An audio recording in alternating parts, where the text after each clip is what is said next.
بسم الله الرحمن الرحيم. يا أيها المدثر قم فأنذر وربك فكبر وثيابك فطهر والرجز فاهجر ولا تمنن تستكثر ولربك فاصبر. فإذا نقر في الناقور فذلك يومئذ يوم عسير على الكافرين غير يسير.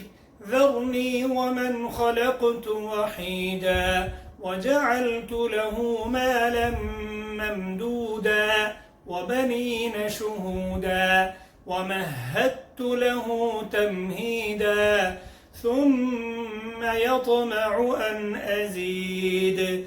كلا إنه كان لآياتنا عنيدا سأرهقه صعودا.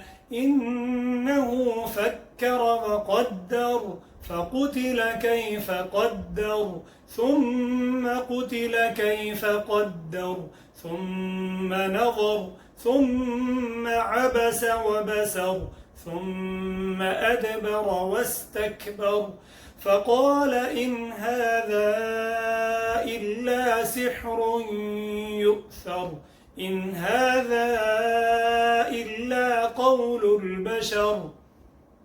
سأصليه سقر وما أدراك ما سقر لا تبقي ولا تذر لواحة للبشر عليها 19. وما جعلنا أصحاب النار إلا ملائكة وما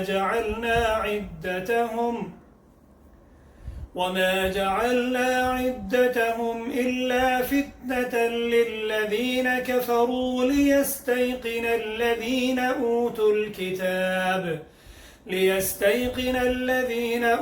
الكتاب ويزداد الذين آمنوا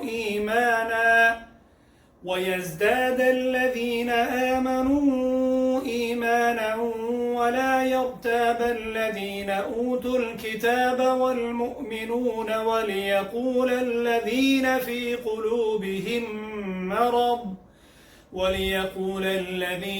قلوبهم مرض والكافرون ماذا أراد الله بهذا مثلا كذلك يضل الله من يشاء ويهدي من يشاء وما يعلم جنود ربك إلا هو وما هي إلا ذكرى للبشر. كلا والقمر والليل إذ أدبر والصبح إذا أسفر إنها لإحدى الكبر.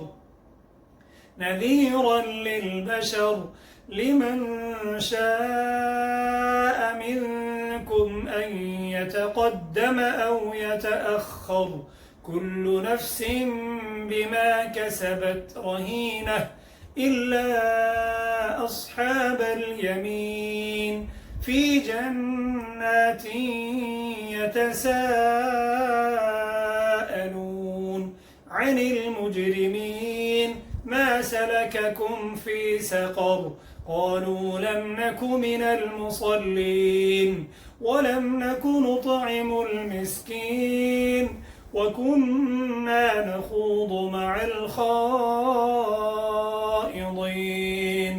وكنا نكذب بيوم الدين حتى أتانا اليقين فما تنفعهم شفاعة الشافعين فما لهم عن التذكرة معرضين كأنهم حمر مستنفرة فرت من قسورة بل يريد كل امرئ منهم أن يؤتى صحفا منشرة كلا بل لا يخافون الآخرة كلا إنه تذكرة فمن شاء